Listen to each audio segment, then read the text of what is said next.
안녕하십니까. 복고 대통령 지광입니다. 자, 오늘 또 좋으신 질문 받으면서 문제를 해결해 나가 보겠는데요. 우리가 삶을 도모하면 언제 어떤 경우라 하더라도 잊지 않으셔야 될 게 우린 인간관계를 뭔가 맺고 살아요. 항상 우리는 더불어 살기 때문에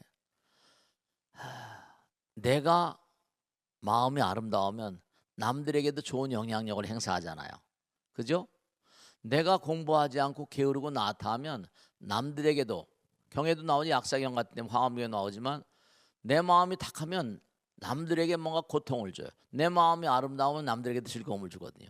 그렇기 때문에 항상 우리가 멸려정진하고 끊임없이 이렇게 연마하고 공부하는 자세가 중요해요. 그것이 공덕이 되는 겁니다.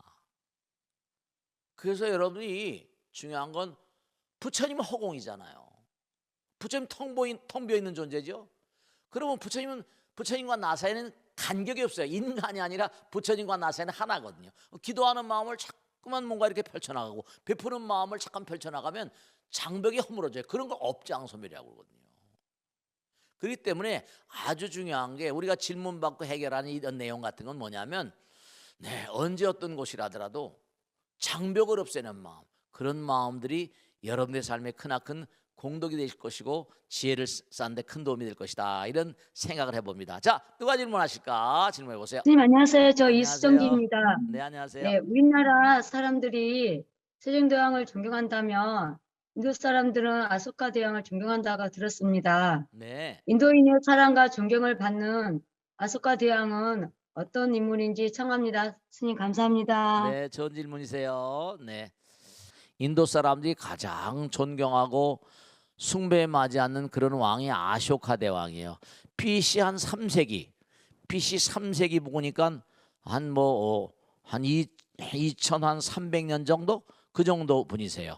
근데 이 아쇼카 대왕은 인도의 어떤 그런 영토를 확장하는데도 큰 정복군주였었대요. 그 당시에 마우리아 왕조라고 하는데, 이분은 대단한 그런 아마 전쟁을 많이 벌였었다고 그래요. 근데 뭐 한 번 전쟁이 나면 막 정말 10만 명 이상씩 막 시체가 널브러진 걸 보면 기가 막혔던 거죠. 그래가지고 전쟁을 여러 번 하다 보니까, 사람을 많이 살상을 하다 보니까 마음이 아마 많이 변했나 봐요.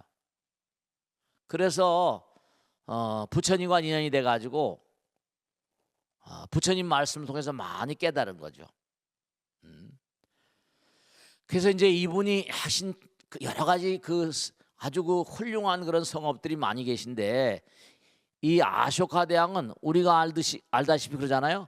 성불하기 전에는 이른바 말하면 전륜 성왕이 되거나 왕궁에 있으면, 아니면 출가하게 되면 부처가 된다, 이런 것처럼 인도 사람들이 전륜 성왕이라고 그렇게 뭔가 찬탄에 맞지 않는 아쇼카 대왕인데, 이분은 그렇게 정복 대왕이었다가 딱 뭔가 불교에 심취해 가지고 하신 작업이, 첫째로 뭐냐면 여러 가지 가운데 불전결집이 있어요. 부처님 말씀을 공부하다 보니까 참 생각이 참 건전하고 아름답죠. 부처님 말씀을 전부 다 모아가지고 한번 정리를 했으면 좋겠다. 그 우리가 알고 있는 지금 부처님의 경전의 어떤 흐름 같은 건, 보면 1차 불전결집 칠욕구에서 2차 불전결집 상자부 대승부, 그다음에 3차 4차에서 3차는 아쇼카 대왕, 4차는 간식과 왕, 이렇게 되거든요. 불전결집을 통해서 불경을 총정리하는데 크나큰 공을 세우시고, 그다음에 8만 4천의 어떤 8만 4천 개의 절을 지었대요. 탑도 짓고. 그러니까 가히 뭐냐면 인도 전토를 부처님 나라로 만들려는 아주 대단한 그런 역사를 벌인 분이세요. 그러니까 부처님의 가르침을 경전을 결집했으니까 자비심도 대단하신 분 같죠. 그러니까 전 세계로, 그러니까 인도란 땅덩어리는 중국도 있지만, 이쪽엔 중국이죠, 이쪽엔 뭐예요? 유럽 쪽이잖아요. 그러니까 부처님 가르침을 이른바 중국으로, 부처님 가르침을 유럽으로 이쪽으로 전달하는데, 가운데 서 가지고 불교를 세계화시킨 데도 큰 역할을 했다는 겁니다. 기록에 그게 나오고 있어요. 아쇼카 대왕도 뭐냐면 어떻게 하면 뭔가 아니 국민들을 부처님 사상으로 뭔가 무장할 수 있을 것인가. 그래가지고 그 당시에 이제 이른바 말하면 그 당시에 불전결집이라거나 사원을 세우고 탑을 세우고 승려를 엄청나게 양성했답니다. 참 안타까운 것은 뭐냐면 이 아쇼카 대왕이 불교를 전 인도로 펼쳤는데 지금 인도는 어떻습니까? 지금 인도는 힌두교 브라만교라는 거 아니에요. 그러니까 이 아쇼카 대왕은 그 당시에 뭐냐면 대단한 그런 전류 상황이고 불법에 대단히 몽고하니 관심을 많이 가지고 하여간에 이 인도 사람 아쇼카 대왕을 모르는 사람이 없을 정도라고 합니다. 그러니까 정말로 우리가 항상 생각해야 될 게 불교 신자들은 열심히 기도해서 전류성왕이 나와가지고 불교를 전 세계에 펼치는 그런 왕이 나오고 대통령이 나오거나 그랬으면 좋겠다는 걸 한번 생각해 보는 겁니다. 자, 다음 질문 받겠습니다. 고맙습니다. 다음 질문 받겠습니다. 스님 안녕하세요. 안녕하세요. 네. 예, 불교 문화유산 중에 아하. 땅설법이라는 게 있다는 걸 네. 얼마 전에 처음 알았습니다. 네, 고맙습니다. 예, 스님, 네. 땅설법이 뭔지 궁금합니다. 네, 좋으신 질문이세요. 땅설법. 부처님 경전은 크게 나누면 천상설법 있고 지상설법이 있어요. 부처님 말씀은 물론 항상 법문을 설하시면 하늘나라 신장들과 불보살들이 다 들으시는 내용이지만 부처님께서 딱 깨닫고 난 다음에 제일 처음에 너무나 법열에 가득한 겁니다. 광활한 우주의 모든 진리를 통달한 거니까요. 그래서 제일 처음에 설한 경전을 화엄경이라고 하는데 이 화엄경은 천상에 있는 깨닫고 나서 금방 보니까 이 우주가 하나인 세계거든요. 그래가지고 부처님께서 법열에 겨워가지고 근데 신도들도 없는 거예요. 뭐 신도들도 있는 것도 아니고 그 제일 처음에 설하신 내용을 천상설법이라고 하는데 대표적인 경전이 화엄경입니다. 그 제가 예전에 우리 화엄경 다 공부했잖아요. 그 80 화엄경을 주요한 거 다 뽑아가지고 몇 년 했습니다. 몇 년 화엄경 강했잖아요. 그래서 화엄경 약찬계가 우리 능인선의 트레이드 마크 아닙니까? 화엄경을 쭉 공부하고 나면 약찬계를 공부하면 우주에 있는 모든 전모가 다 이렇게 그려지는 겁니다. 그래서 지금도 약찬계 기도를 많이 하시잖아요, 그죠? 그래서 천상에 있는 무량한 신장들과 불보살들을 상대로 해가지고 설한 경전을 천상설법이라고 그래요. 근데 이제 부처님께서 깨달음의 문을 여신 다음에 가만히 보신 겁니다. 과연 내가 이 깨달은 걸 중생들에게 얘기해도 이 통할 것인가 안 통할 것인가. 도저히 자신이 없다기보다 도저히 이게 안 되겠다. 알아들을 만한 사람이 별로 없겠구나. 열반에 드시려고 했다는 거 아닙니까? 그래서 제가 언젠가도 말씀드렸지만 범천왕들 사천왕들 와서 막 눈물 흘리면서 부탁했다는 거 아닙니까? 무량겁을 두시고 무량겁을 통해서 깨달음의 문을 여신 다음에 중생을 제도하려고 몸과 마음을 다하셔서 이제 깨달음을 얻으셨는데 그냥 열반에 드시면 우리는 어떡하란 말입니까? 그래서 범천권창이라고 해서 난리 쳤다는 거 아닙니까? 그 부처님께서 가만히 중생들 근기를 보니까 그래도 그들 중엔 뭔가 내가 얘기하는 걸 알아들을 만한 사람도 있겠구나. 어렵긴 하겠지만 중요한 건 사바세계는 바로 뭐라 그랬죠? 부처님 말씀대로 10명 중에 1명 정도는 인도 환생할까? 아니면 좋은 데로 갈까? 9명은 악도에서 기어올라온 그런 존재랍니다.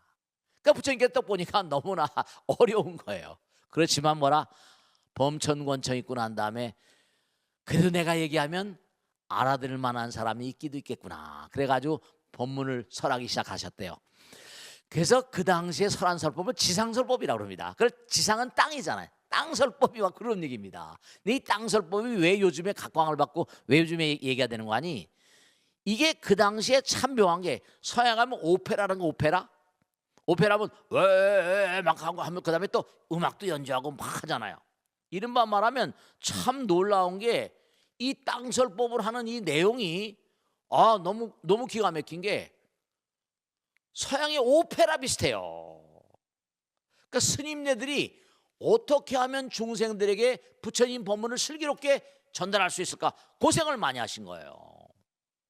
그래서 이른바 말하면 첫째로 부처님 법을 좀 설하다가 그다음에 창을 하고 또 연기도 하고 강창석 이른바 말하면 오페라 같은 것도 없습니까? 오페라 같은 것도 뭔가 이렇게 그 뭐 노래도 부르고 뭐 무슨 뭐 사설도 하고 뭐 여러 가지 세속에서도 뭐 사설 시연임 해가지고 여러 가지 이른바 말하면 가능한 요즘에도 뭐냐면 연극이나 영화 같은 것도 마찬가지지만 뭐 얘기도 하고 합니다만 음악도 집어넣고 오라토리어라거나 말이죠. 그런 걸 불교적인 차원으로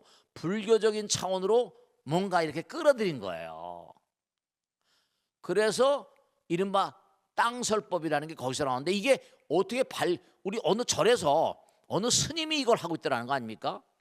그러니까 이른바 법문도 하면서 원관이 뭔가 창도 하고 그다음에 연기도 하고 그러면서 이게 이제 뭔가 이렇게 전달하고 하다 보니까 이게 이제 나름대로 가치가 있다고 평가해서 많은 연구자들이 몸과 마음을 다해서 여기 매달려 가지고 이게 대단히 의미롭다 해가지고 이걸 무형문화재 불교 무형문화재로 지정을 했습니다. 문화유산으로.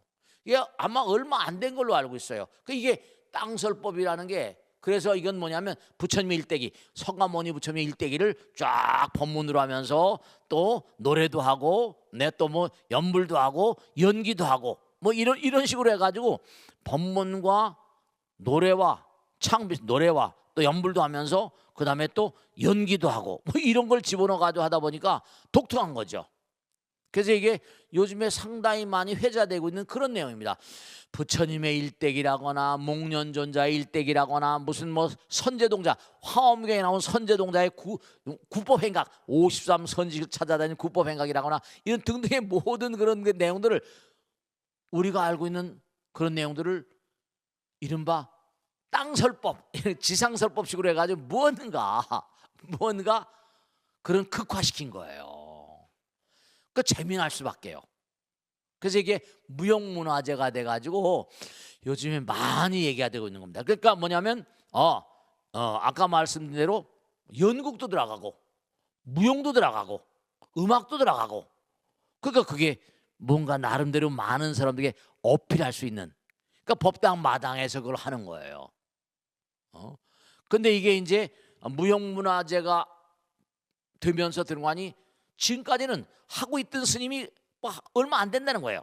한 사람이가 어느 스님이 무슨 스님이라고 그러는데 저 강원도 어디 있는 스님이라고 그러는데 그래서 이걸 좀 키워야 되겠다 해가지고 나라에서 국가에 이제 무형문화재가 되니까 국가에서 뭔가 보조도 해주고 뭐 2억 원인가 뭐 보조도 해주고 그 스님이 그걸 갖다가 펼칠 수 있게 옛날에 범패도 그랬는데 그걸 펼칠 수 있게 이제 어떤 도장 같은 것도 만들어주고 그래서 이제 해가지고 이걸 이제 뭐 펼칠 수 있게 이제 그런 제도가 됐다는 얘기를 얼핏 들은 적이 있어요. 그래서 이 땅설법은 뭐냐면 여러 가지로 무언가 불교를 옛날에 서양으로 보면 오페라식으로 그렇게 전달했던 그런 내용들이다 이해하시면 되겠어요. 아시겠죠? 네, 자 다음 질문 받겠습니다. 누가 또 하실까? 네. 관세음보살님이 처음에는 남성으로 표현이 됐다가 네. 후세에 점차 여성으로 바뀐 것으로 아는데요. 네네. 스님 왜 이런 현상이 나타날까요? 네, 맞습니다. 관세음보살님이 처음에는 아바로기스비라 해가지고 관세음보살님 막 수염도 달고 그런 그 관세음보살 상도 있었어요. 뭐 수염도 달고 제가 이 아바로기스비라 해가지고 이른바 말아 처음에는 관세음보살님이 사실은 원래 이른바 경전에 보면 정법명왕열애라고 해가지고 성불 하신 분이에요. 성불 하신 분인데 어떻게 된 거 아니? 중생을 제도하기 위해서 중생들이 너무 고통에 시달리니까 고통의 바다에 헤매고 있으니까 내가 중생을 제도하겠다 그래가지고 열반을 연기하고 세속에 나오셨다 이렇게 기록에 나오고 있어요.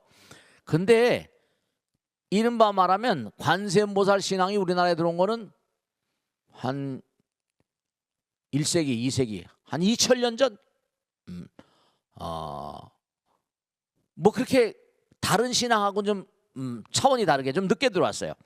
그래서 6세기 정도 한 600년경에 이제 관음세음보살 상이 이렇게 퍼지게 됐는데, 중요한 건 뭐 턱수염도 나오고 막 그런데 이상하게 관세음보살님의 상이 요즘에 보면 하얀 옷 같은 거, 배기와는 무설설 뭔가 아니 얼굴도 꼭 뭔가 아니 털은 다 빠지고 턱수염도 빠지고 이른바 말하면 여인의 모습으로 많이 나타났거든요. 그런데 왜 여인의 모습으로 나타나는가? 달래서 그런 게 아니라 이른바 말하면 우리가 한번 가만히 생각해 보세요. 중생의 고통을 어루만지신데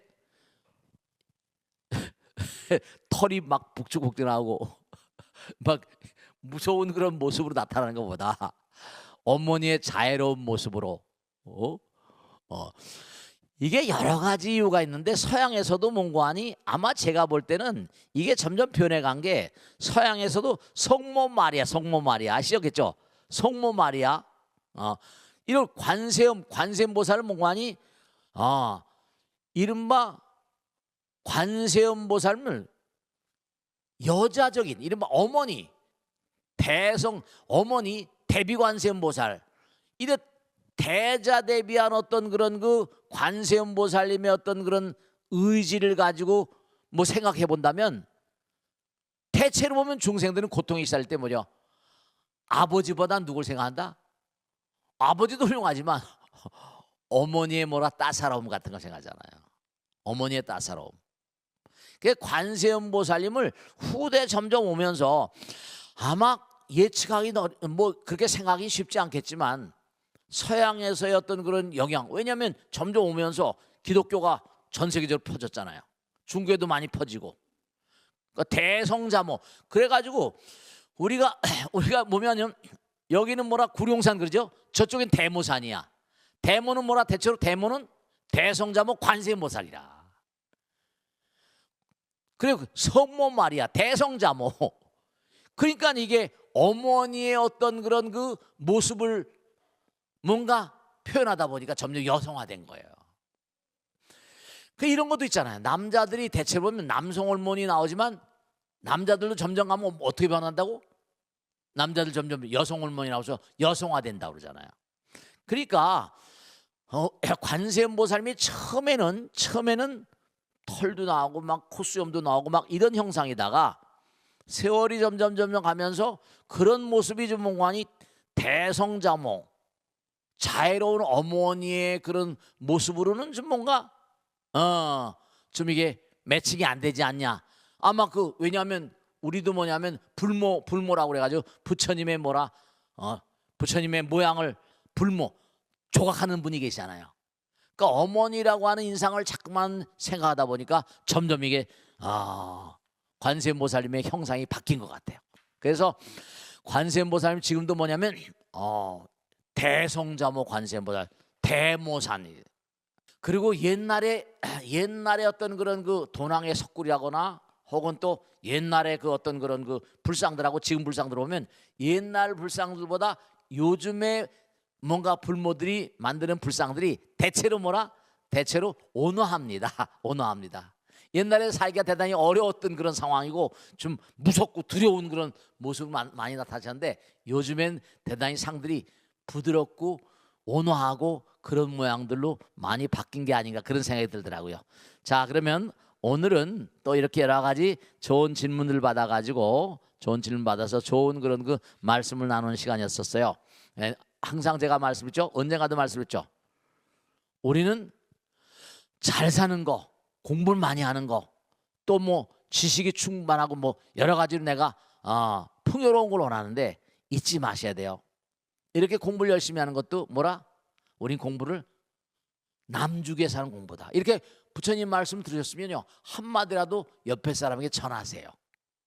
공부는 공부해서 남주나가 아니라 공부해서 남줘야 된다.